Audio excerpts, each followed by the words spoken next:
మెదక్ జిల్లా నర్సాపూర్ పట్టణంలో బీజేపీ బంద్కు పిలుపునిచ్చి బైక్ ర్యాలీ నిర్వహించారు. మెదక్లో గోవధ కోసం అక్రమంగా గోవులను తరలిస్తున్న విషయంపై స్థానిక సీఐ గారికి సమాచారం ఇచ్చినా కూడా స్పందించకపోవడంతో బీజేపీ కార్యకర్తలు వాటిని అడ్డుకోగా వారిపై దాడి చేశారు. ఇరు వర్గాలు కర్రలతో దాడి చేసుకోగా కేవలం ఒక వర్గంపైనే అరెస్టుని చేయడాన్ని నిరసిస్తూ నర్సాపూర్ పట్టణంలో బీజేపీ నాయకుల ఆధ్వర్యంలో బంద్కు పిలుపునిచ్చి భారీ బైక్ ర్యాలీ నిర్వహించారు. ఈ కార్యక్రమంలో ఓబీసీ రాష్ట్ర ఉపాధ్యక్షులు రమేష్ గౌడ్, జిల్లా అధ్యక్షులు గోడ రాజేందర్, ఉపాధ్యక్షులు బుచ్చేష్ యాదవ్, నర్సాపూర్ కౌన్సిలర్ సురేష్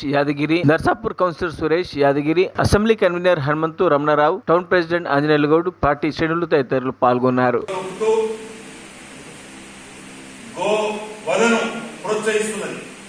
దీన్ని బీజేపీ పార్టీ పక్షాన మేము తీవ్రంగా ఖండిస్తున్నాం. మొన్న మెదక్లో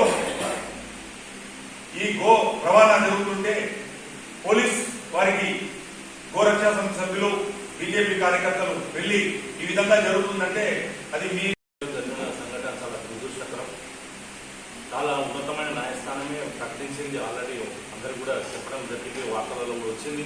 ఏదైతే గో రక్షణ సమితి కూడా అందరూ పోలీసు వాళ్ళు కూడా ప్రభుత్వం కూడా ఖచ్చితంగా దాన్ని అరికట్టాలని చెప్పి కూడా న్యాయస్థానం చెప్పడం జరిగింది.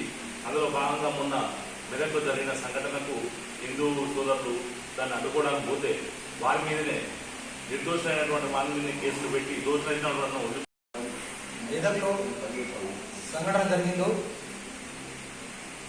ఆ సంఘటనకు పూర్తి బాధ్యత ఈ యొక్క రాష్ట్ర ప్రభుత్వం వహించవలసి ఉంది. ఎందుకంటే రాష్ట్ర ప్రభుత్వానికి, గతంలో ఉన్న రాష్ట్ర ప్రభుత్వానికి కానీ, ప్రస్తుతం ఉన్న కాంగ్రెస్ పార్టీకి కానీ గత సంవత్సరం బక్రీద్ సందర్భంగా దేశవ్యాప్తంగా ఆవులను, పశువులను చంపుతురని చెప్పి భారత పార్లమెంటు జూన్ 7వ తేదీ నాడు ఒక సర్క్యులర్ దేశంలో ఉన్న అన్ని రాష్ట్ర ప్రభుత్వాలకు పంపించడం జరిగింది.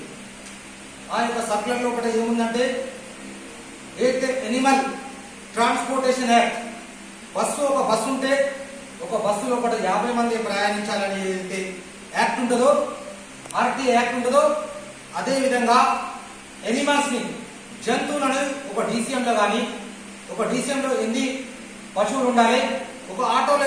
మరిన్ని అప్డేట్స్ కోసం మా ఛానల్ని సబ్స్క్రైబ్ చేయండి.